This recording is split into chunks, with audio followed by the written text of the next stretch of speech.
All right, good evening, everybody. I'm Denise Polverine. I'm the Vice President of the Press Club of Cleveland, also on the programming committee.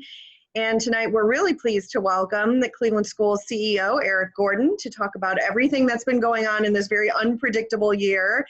And this conversation is going to be with Patrick O'Donnell. Really thrilled that he could join us. He's with the 74million.org now, former plain dealer reporter, education reporter. And this is going to just be a really great, interesting conversation. And we're just thrilled to have both of you. And just so that you guys know, we will take questions throughout the evening. Again, this goes till 8 o'clock is the, kind of end time. But Patrick, feel free if you want throughout the evening to check with me to see if there's anything going on in chat. But for those attending, please go in the chat room. I'm encouraged, if you're able to, please turn your cameras on if you're able to. That way it's kind of a nice conversation there. And then mute yourself as well. So without further ado, I'll go ahead and let Patrick, you take it, you go from here then, okay? All right. Thank you so much. And I always drink wine during these because it's after hours, so you can go. I have a glass of water. All right. Oh, there we go. Okay, everybody, cheers. All right, Christy, I see you with the wine too. There we go. All right, go ahead, Patrick. Thank you so much. Cool. Well, hey, so thanks for coming on, Eric. I know you guys have been really busy for the last 6 months, and it really is just about 6 months from when the governor ordered all the schools shut down. And it's been kind of crazy. So you guys had to make a really big shift to put everything online. And I mean, what do you think the biggest challenge of making that shift was? I don't know if there was one biggest challenge. There were several. I would say just starting with sourcing devices to get the 30,000 plus devices that we've purchased. I think Patrick already knows this, but we actually had 9,000 devices that were canceled 2 days before they were supposed to arrive, which was 2 weeks before school started, that we had to backfill. We had devices sitting in China. A lot of freight that comes to the US comes on passenger airlines underneath the passengers. And since passengers aren't traveling, freight's not moving. So we had that challenge. Other shipping challenges. And because of the volume that we had to buy and that everybody, at least in the US, but across the globe is buying, we also had to buy multiple different devices. So iPads, Chromebooks, Acers, Lenovo's, and others. And that created a whole separate challenge in that every computer behaves a little differently. And so as we've been trying to push devices out, what you have to push out to make an iPad operate is different from a Chromebook, different from a Lenovo. And so the technology puzzle just keeps getting more and more complex. Connecting that also to the internet connectivity challenge here in Cleveland. We are now dubiously the single worst connected city in the country. We were 4th on the last census update and community survey. And we have two challenges there. One is actual connectivity, people that have no connectivity at all. But the second is the very old infrastructure. So people who thought they had sufficient connectivity, and then when you put kids on streaming, 2 children streaming along with mom or dad, now their connectivity isn't strong enough either. I actually know that from my own house. I live in the city, and I had to switch from one provider who just couldn't keep stable internet in my home to another. And fortunately, I had that luxury, but my families don't. And then couple that also with the digital literacy. 40% of our families didn't have any kind of connectivity at all. And so we really underestimated the level of support families would need with things that we take for granted. So if you would say to a family, hit the @ symbol, we would have families say, well, what is the @ symbol? Which is a very legitimate question if you've never been in that space.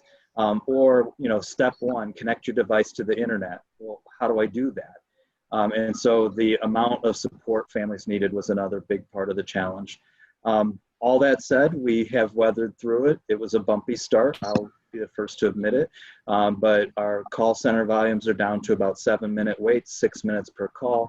Devices are out. We're problem solving the individuals, but the systemic shift has actually happened. Okay. Now, I mean, you've talked a little bit about the levy, and one of the things you're saying the other night is that it costs money to go to one-to-one. Is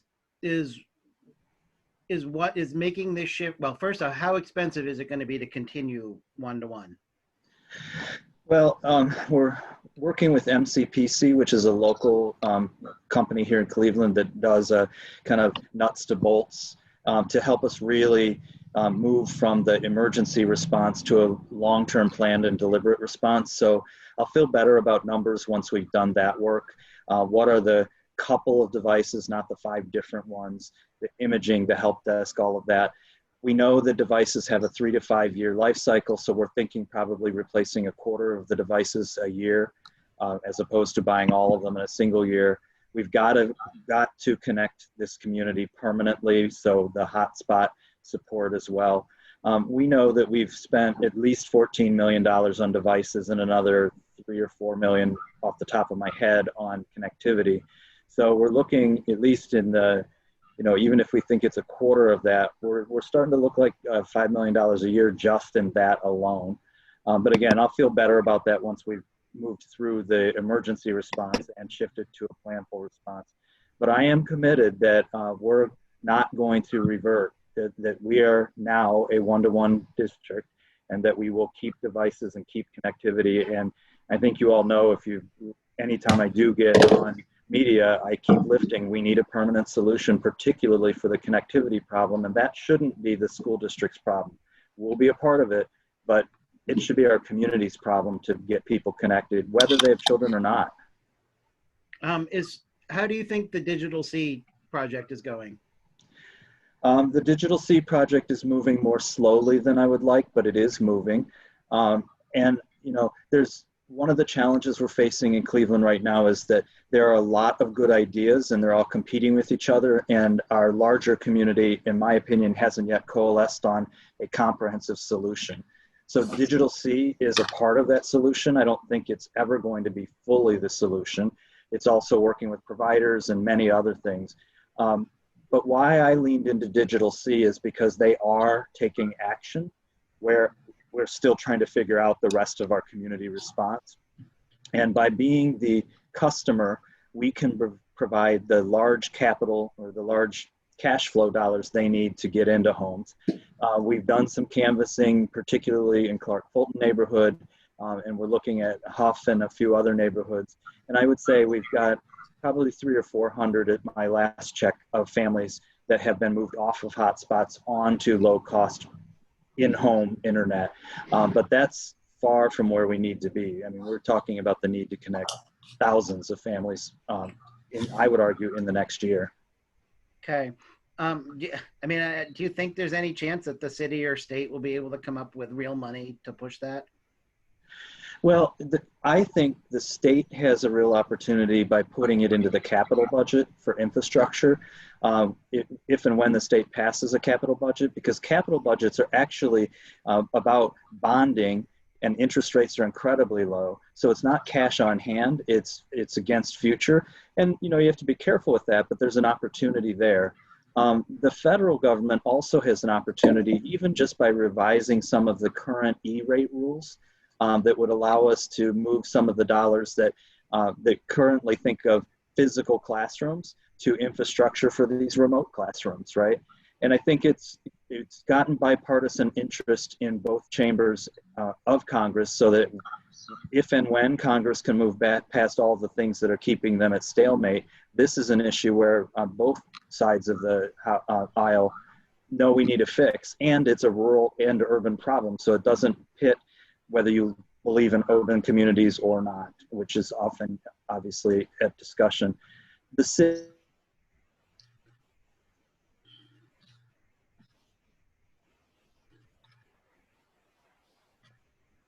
Uh-oh. Anyone else having a problem seeing Eric? We had to do with electricity 100 years ago, shift it from, a luxury to a utility. Okay. So with the levy, you've added one-to-one. It was almost, I guess, were you going to have one-to-one be part of the levy anyway? Candidly, no. For my years in the district, I'm not bashful. I think we can do anything. I didn't see a path to one-to-one in a district that had to send low-tech homework home for advanced placement computer science. So if anything good can come of what we're experiencing, that's one of the things that will come out of this.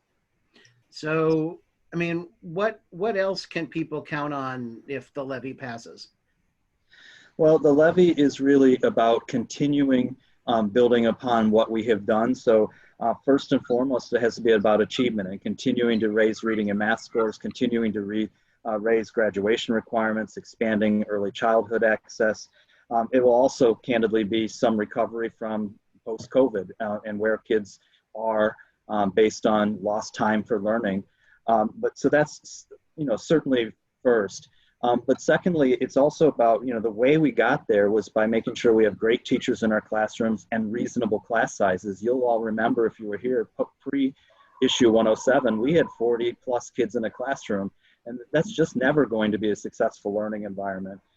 Beyond that, we've got Say Yes to Education in place. And so for those students who go on to trade school, 2-year or 4-year school, they're set. But I'm now working and have been since last January on what about that other half? What about that student that wants to go straight to the workforce or a micro-credential? And so some of these dollars will also let us invest in kind of our Say Yes supplement on this career pathway work that we did some piloting of last year, even in COVID, and are building out this year. And then I guess the last thing that I would say is, just reinforcing that we do need to continue the investment in this one-to-one strategy. I just can't see us going back after all we've done. It's an investment if we make it a leverage for long-term. It's a lot of spent money with very little return if it's just for the COVID experience, and then we collect hotspots back and let devices wear out. Okay, so continuing on the levy, I'm not sure if everybody heard, I think you mentioned at the school board, the new levy website. The new levy website is keepclekidsmovingahead.org or com. keepclekidsmovingahead.com. It's a tongue twister, but it is because our kids are moving ahead, and we want to really reinforce that this is about keeping the momentum that we've worked so hard for 8 years to build. It's not about starting anew or all the stuff we've had to do in the past. Okay, and who's heading the levy last campaign? issue on your ballot. Go all the way to the bottom. Oh, right. Yeah. What? Yeah. Who's going to be running the levy campaign? So we have a levy team that we're working with Burgess and Burgess, who has been our levy strategist along the way. We have a team that includes Kurt Richards as our campaign chair. He is a Cleveland teacher who works with the teachers union and has taken a leave of absence in order to lead the campaign. We have a grassroots folks that are working. We were after 68 co-chairs for 68. We're already over that. So now we're after 168 co-chairs for 68. And that includes alumni and parents and community leaders, both capital C and small c, right? The informal and the formal leaders all working on this. And this one's going to be kind of a virtual ground game, right? Not as many of the things we would normally do, but you'll start to see next week yard signs and billboards and postcards coming home. And we've got our social media up now and are boosting that, and the website's going where people can donate or volunteer. We're also asking people just to donate 68 for 68 because that's something that many of us can do that makes it possible for all of us to participate in our small way toward a really big goal. Okay, you're going to be doing any online events as part of the campaign? There's an online kickoff scheduled for, I believe it's October 5th at 6 o'clock, I believe. I can look it up while we're chatting here. But we'll certainly have that event. And then, anybody that invites us to come out and speak, we're happy to do that as well. So, if there's people that people want to have a levy campaign, we have already trained people to be ready to come on and do Zooms. The kickoff is October 1st at 5 o'clock. And there will be information from the campaign coming out about that. That'd be great. Okay, so you've talked a lot, and the district spent a lot of effort on social emotional learning over the last several years. Yep. I know that's real important to you. So can you talk about how that's working and going forward, and what exactly you're doing in this current environment? Sure. I would tell you that I'm really proud of the social and emotional responses of our educators in our community. And I think part of why our kids and our families have, stayed with us and stuck this out and gone through the bumps is because of our efforts there. So one of the first things we did to get ready for this fall is create a family care plan survey. And we had our educators reach out and call every home that we could reach. And that's a big challenge for us, of course. And take a survey to just find out first of all, how our family's doing. That was the very first question. We didn't record anything. We just said, tell us how you're doing. How are your kids doing? How are you doing?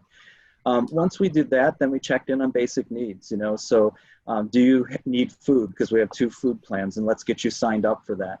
Do you need childcare support? Because we're working on these academic learning pods like we're hearing about in the suburbs that we know that not all of our families could afford. And so getting that information. Talked about the technology needs, but we also even went further and said, have you completed the census? And if not, can we take just 10 more minutes and I'll get online and walk you through it? Did you register to vote? And if not, can we take 5 more minutes and walk you through it? And I've gotten really a lot of positive feedback, not only from them, but as we've continued about the effort that our educators are making just to check in on kids and families, which I think goes such a long way in this stressful environment. Every Wednesday is an asynchronous day where kids are doing independent learning. And part of that is, again, so that our teachers can do check-ins with students and families, tutoring, small group support, office hours, those sorts of things. We have built into all of the lesson planning and training SEL, we call them brain breaks, but SEL breaks that are just health and wellness checks. And sometimes they're physical, like get up and run around the table and 5 times and then sit back down, Sometimes they are truly just kind of SEL wellness things. Like we have something called the Pat's Kid of the Day. And so we take turns complimenting young people, which is hard to learn how to be complimented, right? And so today is Patrick is the kid of the day. And so let's each say one thing that we really like about Patrick.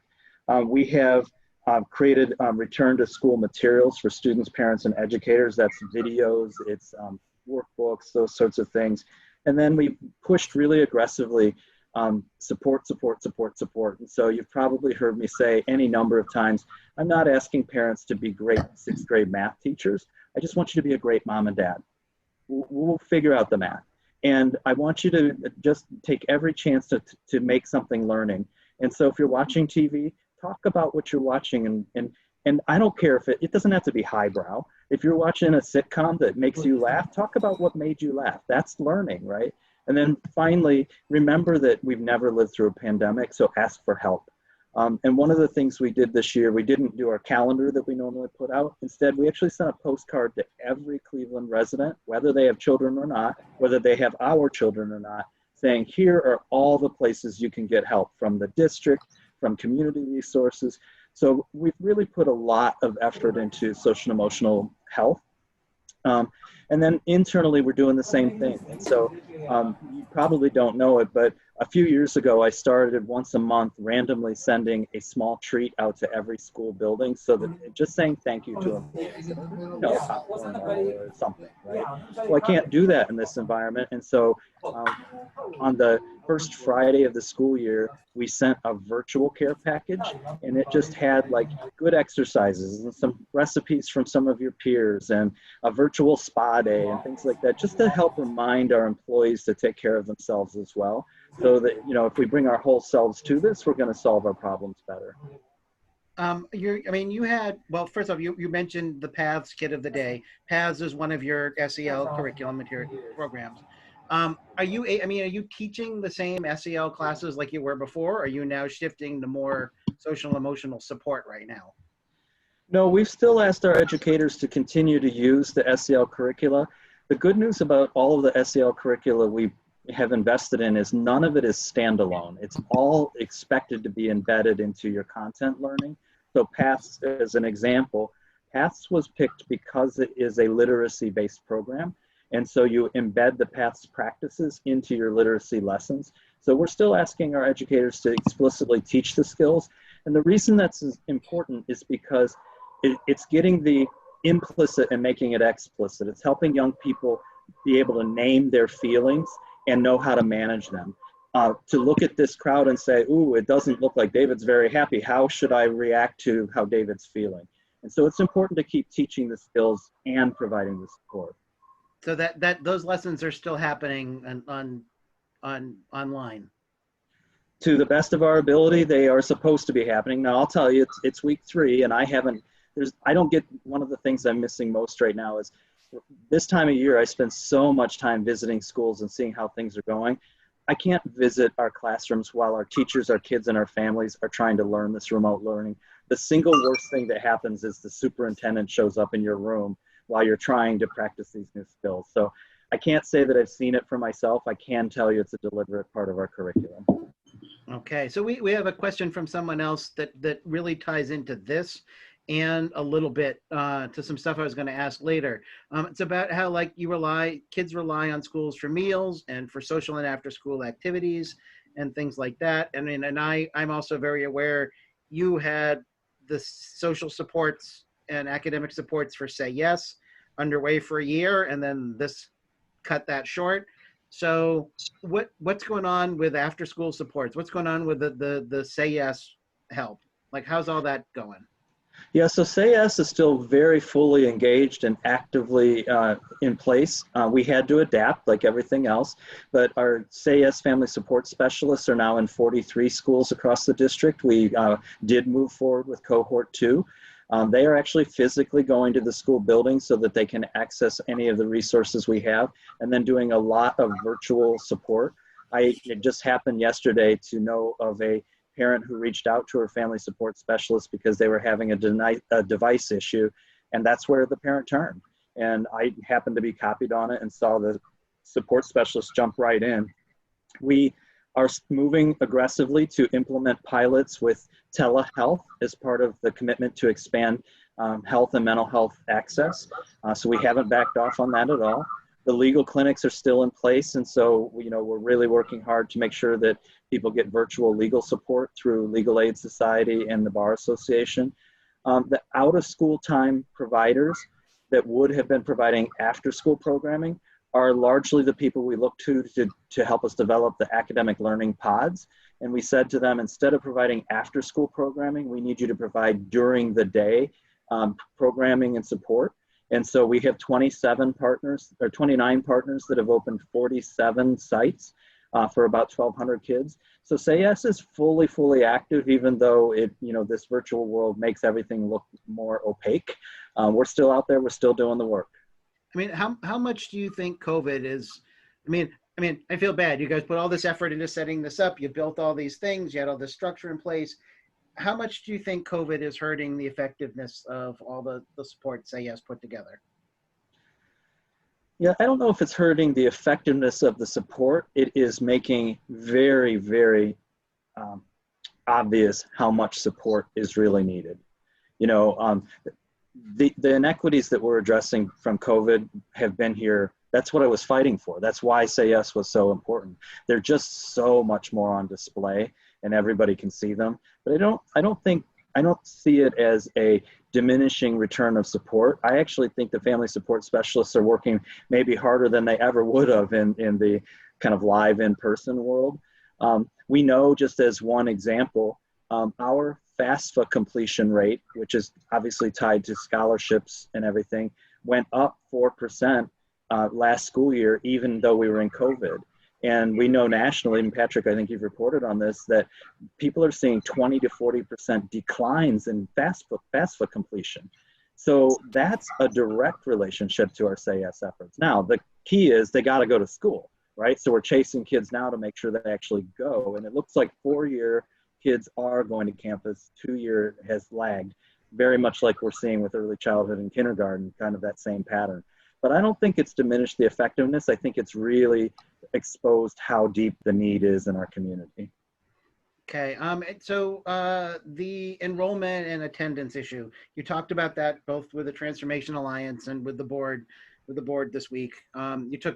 There's pretty big reductions in pre-K, significant reductions in K. Other grades are still being sorted out. How much, I mean, you guys have put a lot of effort and a lot of focus on getting kids into preschool as a means of closing some of these gaps.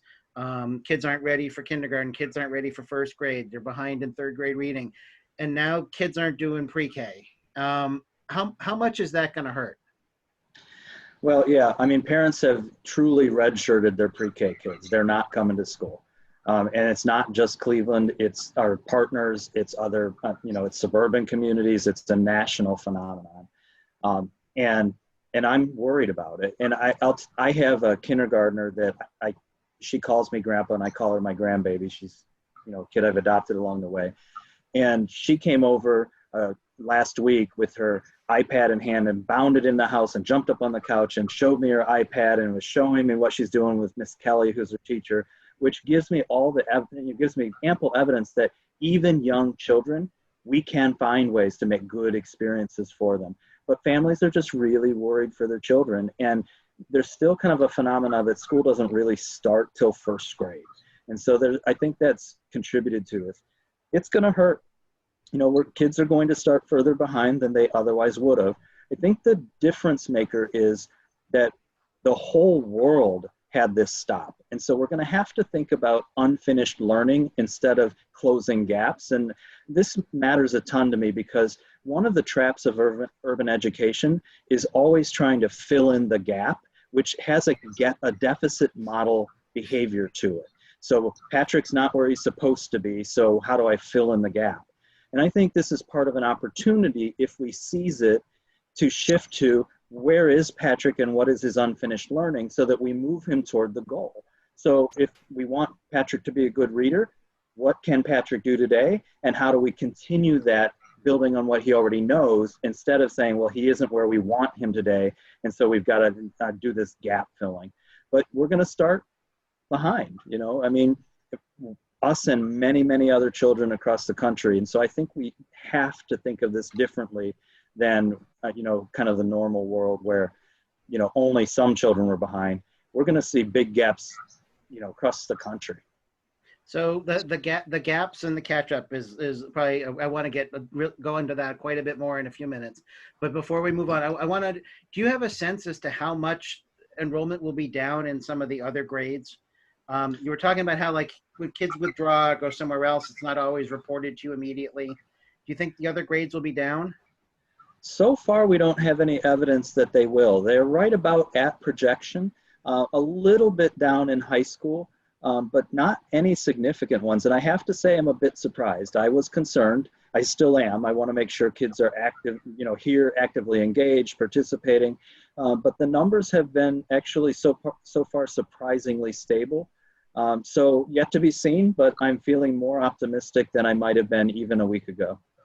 Okay, I was hearing from some of the pre-K folks in the last couple of days that because you have to do pre-K remote only right now, that parents may be sending their kids to daycares that they can send them to in person.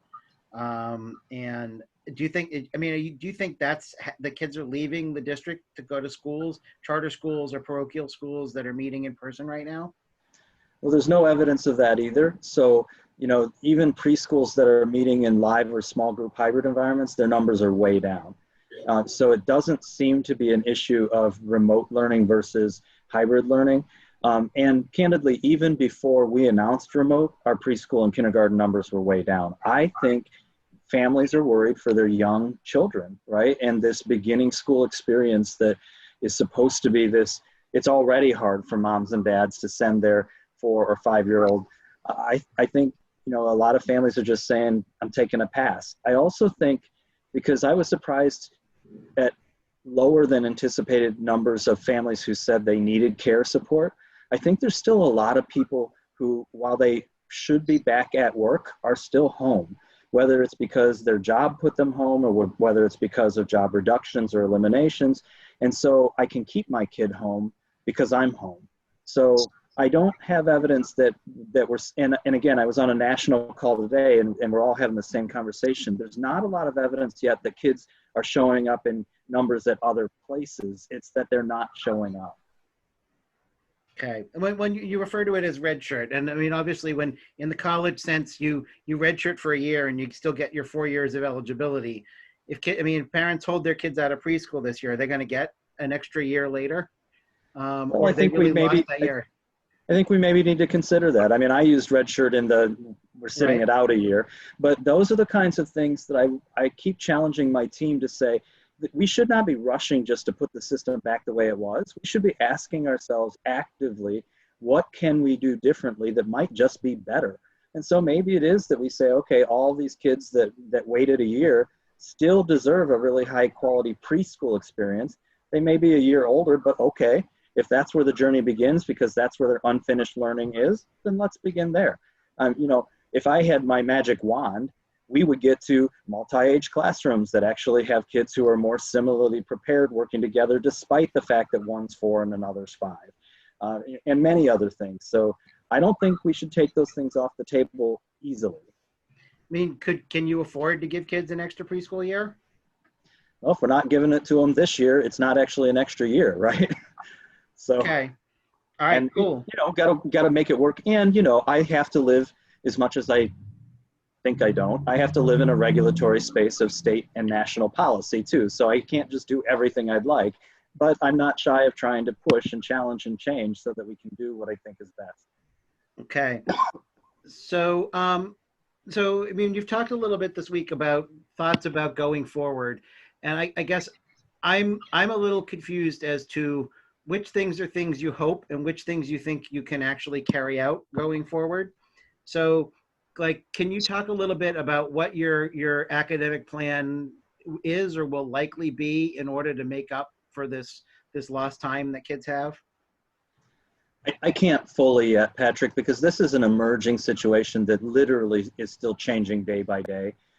What I can tell you is that we were already doing a lot of things that were moving us toward mastery learning before COVID had happened. And we're doing it within the policy context of seat time, which I loathe and think needs to be jettisoned, but we were doing it. And so if you remember last year's State of the School, I lifted up probably a dozen different examples of ways kids were engaged in complex group-worthy tasks, and they were demonstrating their learning to an authentic audience, and hopefully doing it in a joyful and adventurous environment. And I believe that if we are careful to study what's happening right now in this temporary space, because COVID will end at some point. When, who knows, but it will end. I think there are going to be things we can pull out of this to make a more mastery-oriented learning environment, even if state and federal policy doesn't sufficiently change. So, I see part of my job as going too far so that others will go enough. And so I'm going to keep pushing for how far we could go, because that's what's going to push policy change. That's what's going to push my educators to behave differently. But do I know how far we'll get? Not yet. Just being totally honest, not yet. Okay. I mean, are there specific policy changes you'd like the state to make to let you do this? Well, the first is to stop using seat time as the measure of academic learning. I mean, think about how many young people, not just in Cleveland, but anywhere, got a D- at the end of the 90 days of that semester, and so passed and got counted as having learned content. And in Ohio, we don't even measure by day anymore. We measure by minute, literally by minute. And when the waivers came out for COVID, it didn't say waive seat time. It says this counts for seat time. So we're just married with this notion that butts in seats is what creates great learning. Instead of saying, and I use the example of I call them my stuck stars. They're my kids who are bright, they're ready to move, they've learned the lesson. There's 5 or 6, 10 kids in the classroom, and they're bored to tears because the teacher is trying to bring the rest of the kids to the standard. About 5 to 10 of those are reluctant learners who hate school, aren't going to put up their hand, aren't going to ask questions, and so they're stuck struggling, and then there's a few right in the middle where we want them.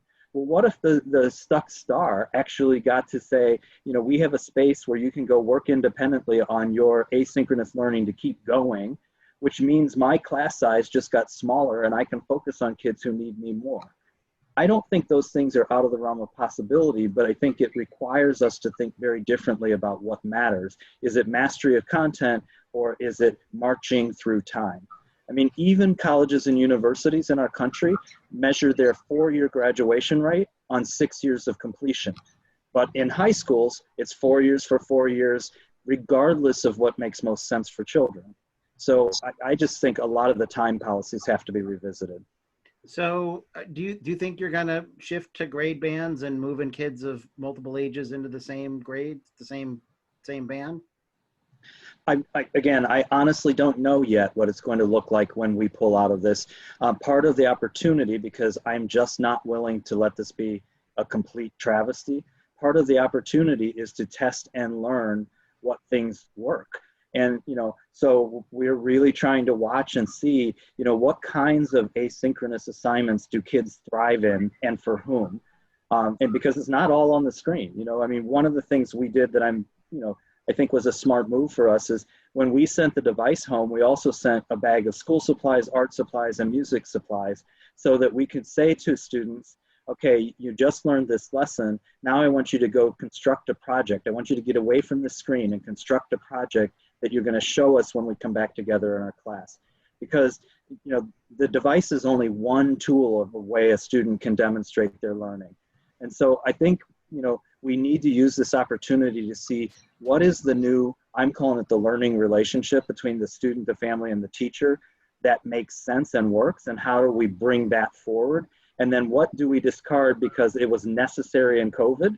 So for example, I don't think we should ever envision a completely remote world for all kids.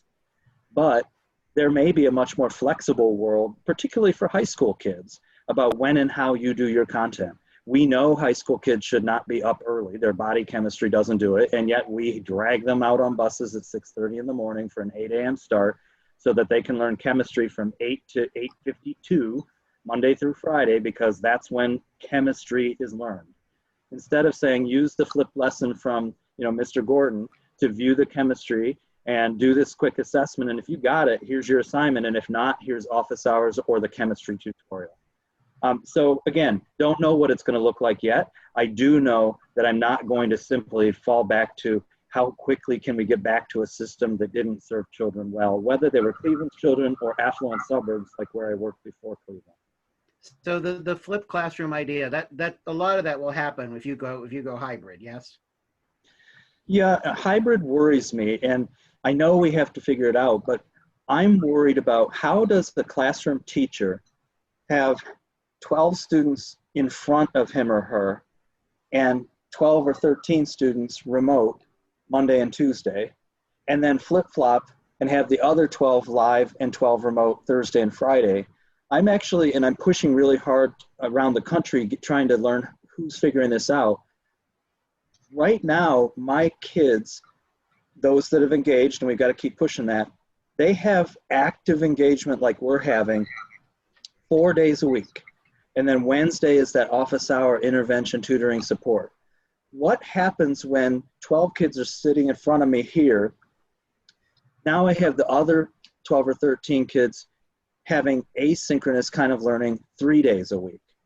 Or in best case, watching a video of the classroom, which is less interactive than us sitting here.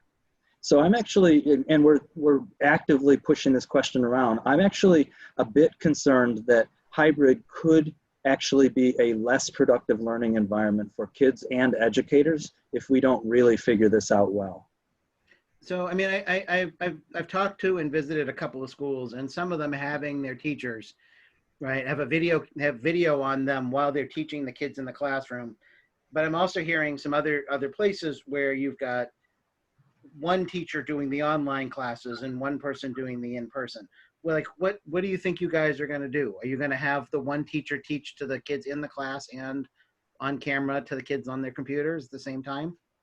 Well, so the camera technology is out there. It's just like every other computer technology. You can't get it. So I was talking to my colleague in Orlando, Florida today, and they are by state law 5 days a week.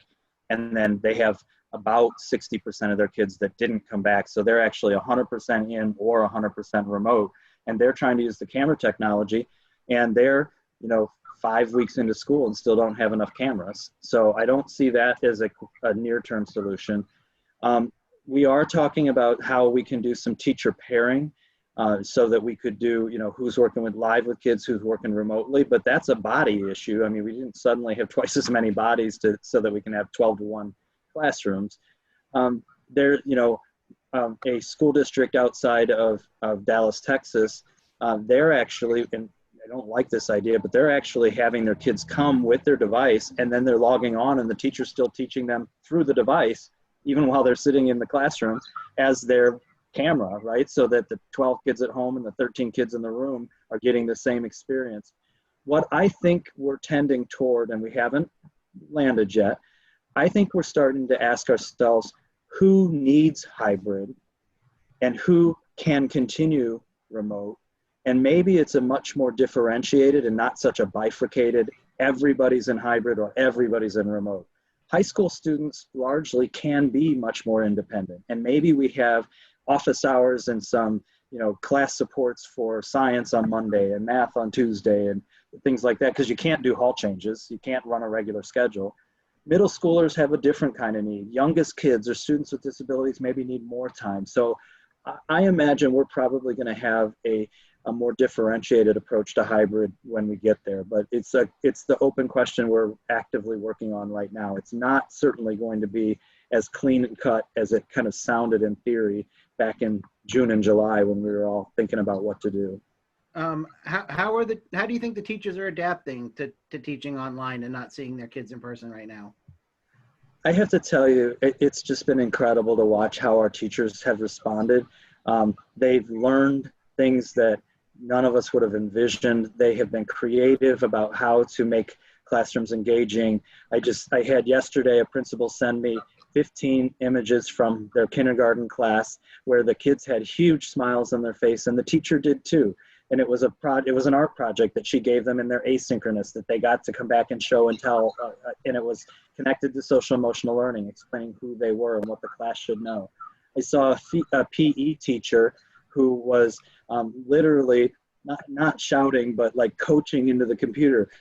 Okay, something purple, go, go, go, go, purple, purple, go. Oh, Pat's first, okay, And so I'm just watching our educators find just really amazing ways to create the connections that we all, miss. I will say it's not the same. And the hardest part of opening this school year for me has been that I can't just quietly stand in the back of the room.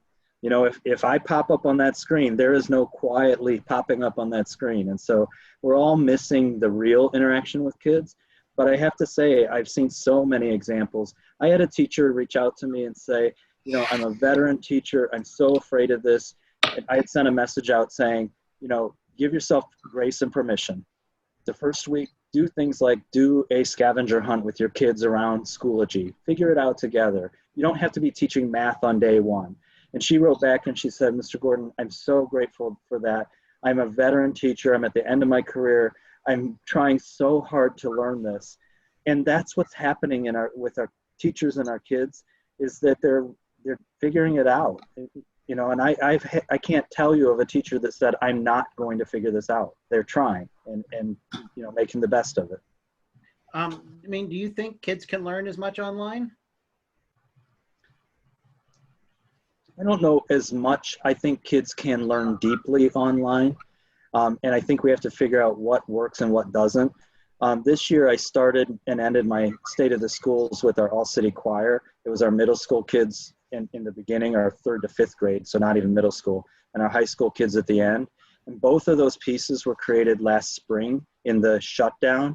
And if you look at them, kids were learning how to remotely have a choir that had multiple part harmony, that had rhythm, that had all of these things. And I used those purposely to show people that if we move to authentic learning tasks, we actually can teach in these environments. Now, is it the same? I don't have a way to assess how much compared to the other right now, but I just think we have to figure out what are things kids can effectively do to demonstrate learning. And that is having authentic, complex tasks to work on and demonstrating that learning, which that can be done through these tools. Do you think, so how do you think it'll affect test scores when they're tested? I think that the city, state, and nation needs to be prepared that test scores are going to be down before they're up. We were shut down for, a quarter of last year and most of the summer, and now are reopening in a very different environment. And I'm concerned that everybody thinks we should just go back to the tests as if nothing happened, instead of asking what is the recovery strategy, short and long term, to get kids where we want them to be. And that instead we're just going to say, well, Cleveland schools are an F because look what the test scores say, like COVID never happened at all. And it's another area where policy-wise, I think we really have to rethink and really think about, so how are we measuring progress from where kids are instead of where we thought they should be on, September 24th, as if COVID never happened. I mean, do you envision you guys being down more than some of the suburbs that were more affluent and better connected? Look, we know without a doubt that test scores are still absolutely predicted based on the wealth of your community and the color of your skin. So yes, absolutely, we're going to see bigger gaps in poor communities that serve Black and Hispanic children. It's a fact, and it's a travesty of the current education system in our country. So you and the Ohio 8 have recommended suspending a lot of the state tests this year. Yes. Do you think the standard should be changed or expectations changed, and how going forward? I don't think the end goal should be changed of what we should learn. I think we have to have a clear reality that where we maybe have wanted kids in, June 2020 on third grade, and where they likely are going to be after having had this hard shutdown and then this virtual environment, are going to be different. And getting kids to the mastery goal is going to have to look differently. My fear is that, and it goes back to what I said about deficits, my fear is that COVID's going to clear up and we're going to say, here's where your kids are supposed to be, and they're not, so they're failing, fill in the gap, and it's going to go all back to the same deficit kind of thinking, instead of saying, here's where we want kids to be. We want them to be able to read, so get them there. And that's going to take a different amount of time, and kids are going to be a different age because the world is different. I just think that there's too much emphasis on getting back to normal, particularly in federal policy for sure, state policy somewhat too, instead of saying what are the new normals that we need to create to recover healthy long term. Did you have to hold some kids back, more kids back this year? We didn't hold more kids back. We did hold kids back, and it was largely based on whether we were able to keep kids engaged and enriched and participating, or whether they just didn't participate at all. And then also based on particularly the third grade reading guarantee, whether teachers felt that students had enough literacy skills to move to the fourth grade. So I wouldn't say we held lots more kids back, but we certainly did hold some children back. Do you think you're going to have to hold more back at the end of this year? Possibly. Again, the year's going to continue to unfold in front of us, so I'm a little hesitant to speculate. I mean, largely, if kids are not participating and they're not, moving toward the learning goals, then yes, we're going to have to hold them back. But I don't want to start speculating on winners and losers and not even the first third full week of school yet. Okay. Back in the summer, a couple of the Ohio 8 superintendents, particularly Dayton, really wanted to have narrow the curriculum, narrow the standards, narrow what would be on the state test. You had to duck out for something else in the middle of that press conference. I mean, we never figured out where you stood on that. Is that something you wanted to see go forward or not? Well, I've long been an advocate for a deeper narrower curriculum. I mean, one of the things we know about the US compared to a lot of our competitors is that we have a mile wide, inch deep curriculum, and they tend to have a much deeper, much narrower curriculum. So I was part of the team that supported the drafting of the reading and math curricula. Dr. Lally in Dayton actually was on the writing team. I was not, I was on another team. We are using a more narrowly focused curriculum. We are providing all of our teachers a quarterly scope and sequence and model units and lessons around cycles of practice. But I've long been an advocate for a less is more, deeper curriculum, particularly on the core skills that then inform the more authentic experiences that demonstrate mastery of complex learning. So there, I mean, so there are skills you would normally teach that you're basically just stripping out right now to focus on the things you think are most important? Particularly in reading and math, yes. Okay. Are there subjects you think can be taught really well online, and others that you think just can't be done well? You know, I really am concerned for our career tech education students and having those live lab experiences. Although again, I'm watching teachers do incredible, amazing things. So for example, my culinary classroom, we bought the camera that you see on TV that looks down over the prep, and the teacher is teaching students how to do things and telling them what they can use at home to learn that knife skill and all of that sort of stuff. Our auto shop classes, I want the kids hovering over a car. That's part of why you love auto shop. But actually, if you would go to Max Hayes and learn to paint on our paint booth, it's actually a digital booth anyway. So you can do that on the screen. You know, our welding is digital welding. You put the mask on and it looks like you're welding, but it's actually a laser. So yeah, I mean, I think there's a lot of things that tactile learning is lost in this environment, but I think we can find compensation strategies until we can return. And then part of it is I've really challenged our educators for those things that really require a lot of hands-on to kind of backload them in the schedule so that hopefully by spring we'll be seeing a lot more opportunity to be at school and doing those things, and front load the academic content that maybe we can clear the decks so that you don't waste that time when we're back in session. So again, I think it's a little bit of how we use the time differently. Okay, so we're coming down to the last few minutes. So I've got basically, this is two parts to this last question for you. So what's going unexpectedly well? Like what's any silver lining to all of this? And then I'll also offer you the opportunity to say, hey, what are good things that are going on that we should do stories about that we're missing?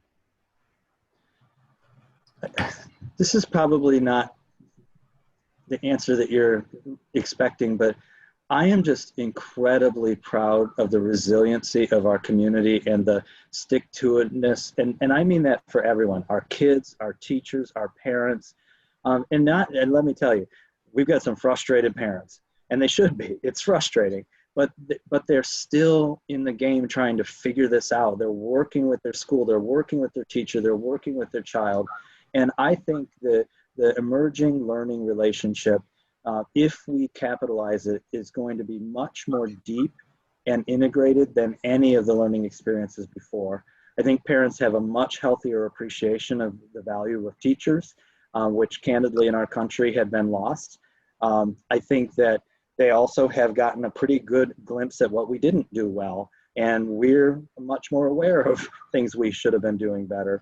And then I'm, just the kinds of creative ways that our teachers are making this digital environment work.